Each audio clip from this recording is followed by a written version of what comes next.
because I could hear myself. And I'm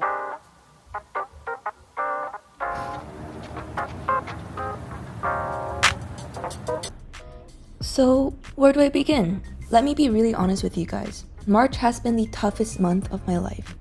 Changes, routine, life-altering decisions, work-life balance, content creation. Let me just stop right there before I quit writing my script. But seriously, I was struggling mentally. I was riding a high from getting into my new job, feeling great about content creation from the beautiful Valentine's Day. Check out the vlogs if you haven't yet, and feeling a general sense of satisfaction for a little bit. See, I have this horrible cycle of having high highs and low lows.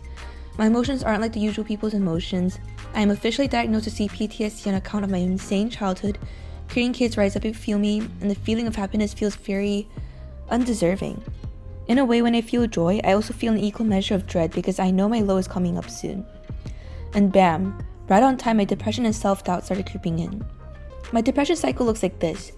Get up early, go sit down in front of a computer, come home, drag myself to the kitchen to make food, doom scroll, feel guilty about not making content, vent to boyfriend, feel guilt making boyfriend sad, hate myself into sleeping at 12 a.m., wake up hating my life. Rinse and repeat. Rinse and repeat. For the past couple decades, I've been living this cycle of dreading happiness and the ensuing depression, and I thought for so many years that this would be my regular emotion state. The worst of it was during my college years when I had to deal with crazy roommates that triggered the worst of my childhood and come to terms with the lack of emotional regulation when I started dating Caleb, my boyfriend of 3 years.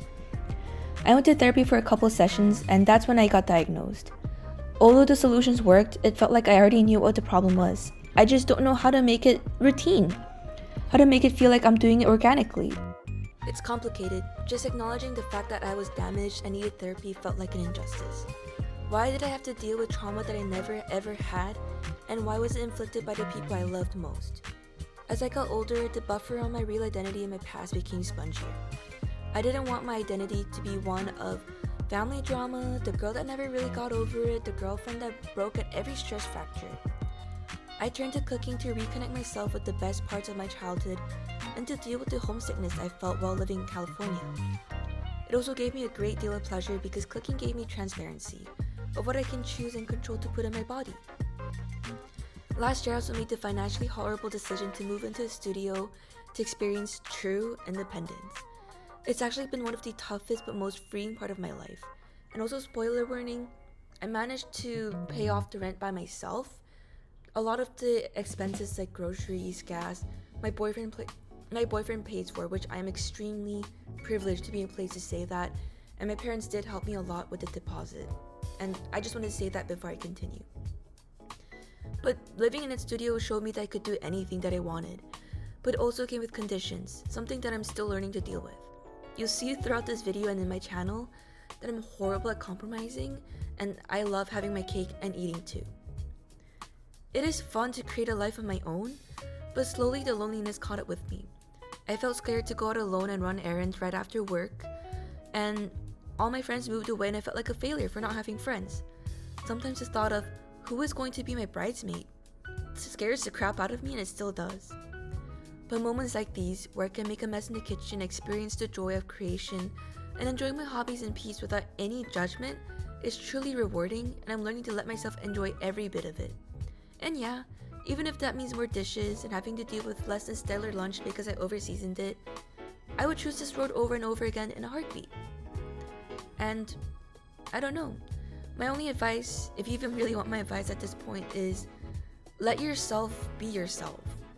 Learn to accept the way that you want to be accepted when you were a kid, and I'm still learning this by myself. And I'm having so much fun just creating, just letting myself be, and observing my state of being.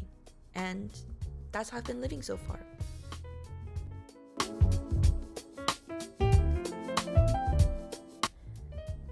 Wow, I blinked and 3 years of Caleb already passed by. I still remember how shy we were when we went on our first date, neither of us anticipating it to hit off so well. I still remember how guarded I was with dating, having come out of 2 toxic situationships that didn't really end well, and multiple failed Tinder and Hinge dates. I gave myself the ultimatum that if this date didn't work, I would swear off of relationships for at least a decade. Needless to say, it was a successful date. Honestly, given my track record of having been broken up after 3 months, Celebrating 3 years was a fresh sensation. It almost felt like a rebirth of my identity, someone who has been proven worthy to stick around with, that it wasn't a romantic lost cause. I feel thankful to Caleb, who has seen me at my most emotionally unstable, at my worst, at my best, at my most triggered, and at my most happiest. Compared to my insanity, Caleb is rational, well-adjusted, and just all around a great guy. I still think they're like lucky stars that everything worked out in my favor. But being with someone who is emotionally well-regulated and understands how to let things be, to let the past just be the past, it puts sort of a pressure on me. Growing up, I was just always a mature one, the one who had everything figured out, the one who understands that life is just like running water. But that was all nonsense when I was a teenager trying to be the biggest person in the room. But now that my age has caught up with me, the teenage emotional maturity has not. I feel really stupid and frustrated. For the first time in my life, I'm the emotionally stunted one. Perhaps this was why our 3-year anniversary felt like an enormous milestone for me. Not only did it reflect that I could learn and grow compared to our first year anniversary, it also showed me a path that I thought previously I would never go down, choosing peace and happiness.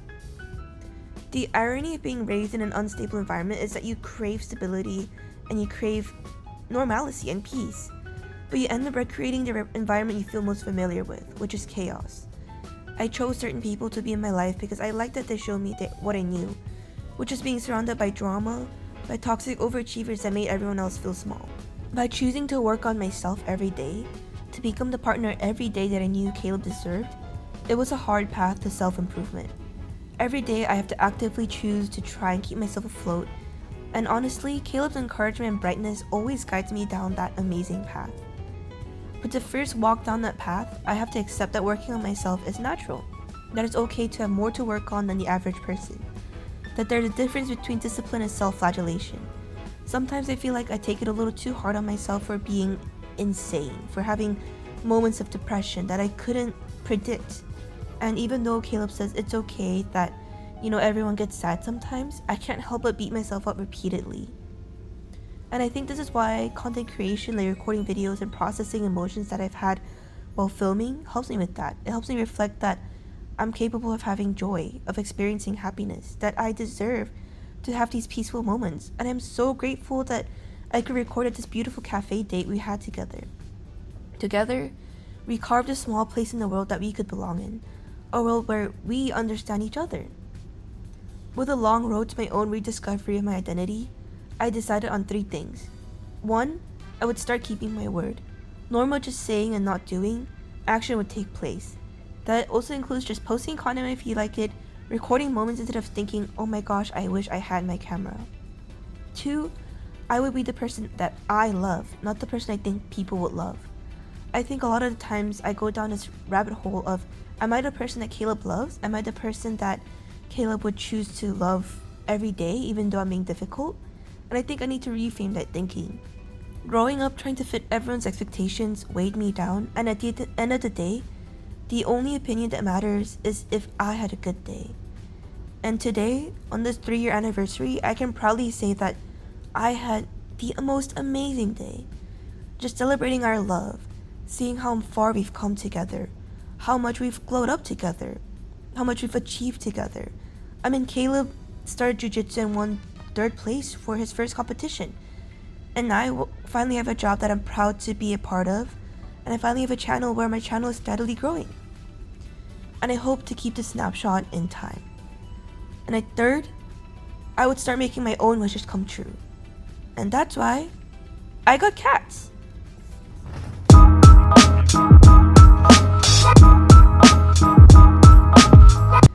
Meet BP. BP is my 1-year-old, and she's a domestic medium hair with bright green eyes.